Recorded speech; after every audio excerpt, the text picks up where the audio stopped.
Hi, guys. Happy Tuesday. Happy February 1st. Happy start to Black History Month. I know I typically check in with you guys on Mondays for our Monday motivational moments, and we will definitely get back to that cadence.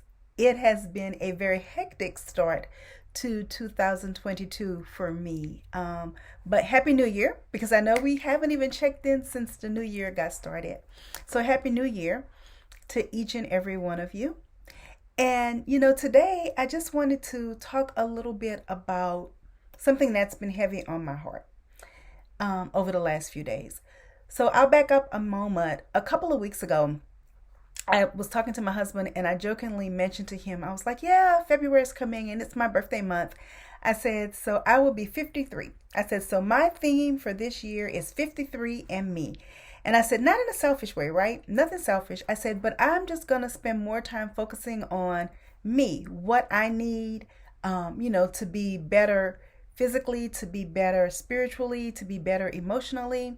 I said, that's where my focus is going to be this year. And I told him again, I said, not selfishly, but just 53 and me.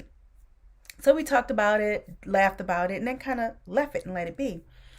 And then a couple of days ago, I heard the news of Chesley Christ, the former Miss USA, who made the decision to take her own life.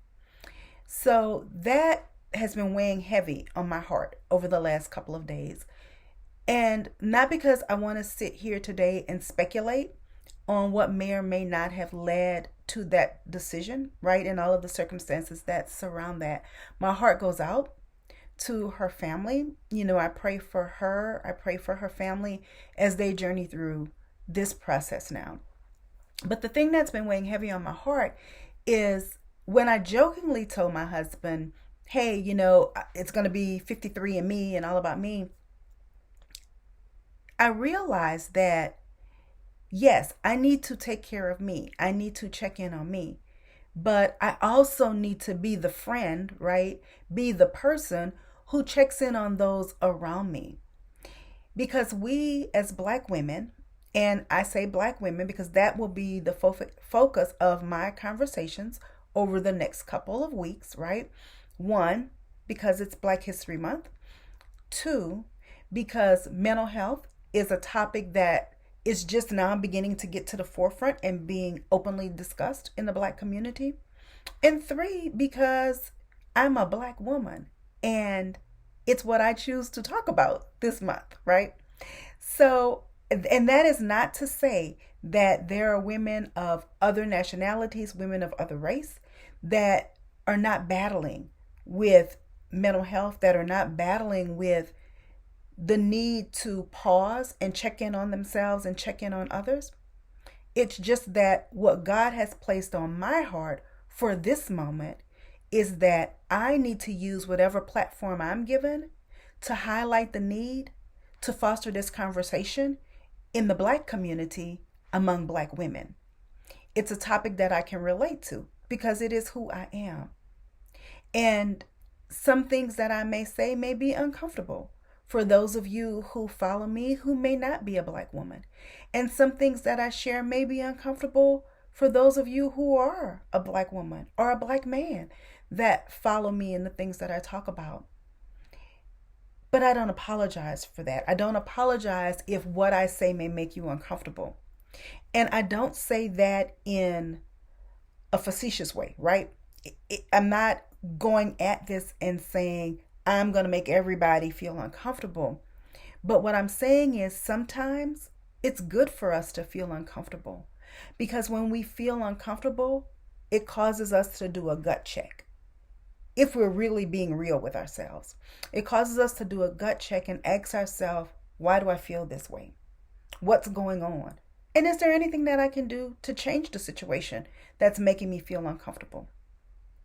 So, like I said, my focus this month is to begin to facilitate the conversation with Black women and our need. And I say our because at one point or another, we have all been guilty of this. But to foster the conversation about our need to pause, our need to self-reflect, and to ask ourselves, how are we really doing? What's going on within us? And also once we've checked on ourselves, and we've gotten the help that we need. And that help can come in any form. That help may be leaning to your husband and saying, hey, I don't feel right about this. Or picking up the phone and calling a girlfriend and saying, hey, can we talk? Can we grab a cup of coffee? That help may also come in the form of saying, you know what? I need a coach in my life. I need to talk to a therapist about what's going on. I have some things I need to work through. But we have to begin to be honest with ourselves. And then once we begin to do our work, we also need to look to our right and look to our left and ask those women who were alongside of us, hey sis, how are you doing? What is really going on with you?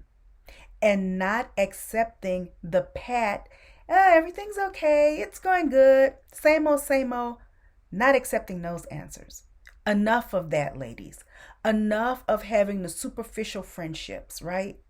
It is time for us to realize that we need to go deep with one another.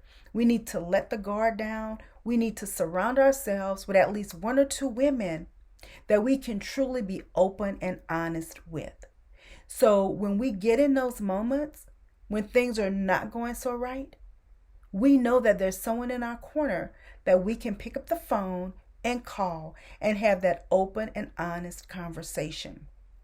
Because for so long, and it's something that's been ingrained in us, but for so long as Black women, we've held up this persona of I'm strong, I'm just going to fake it until I make it.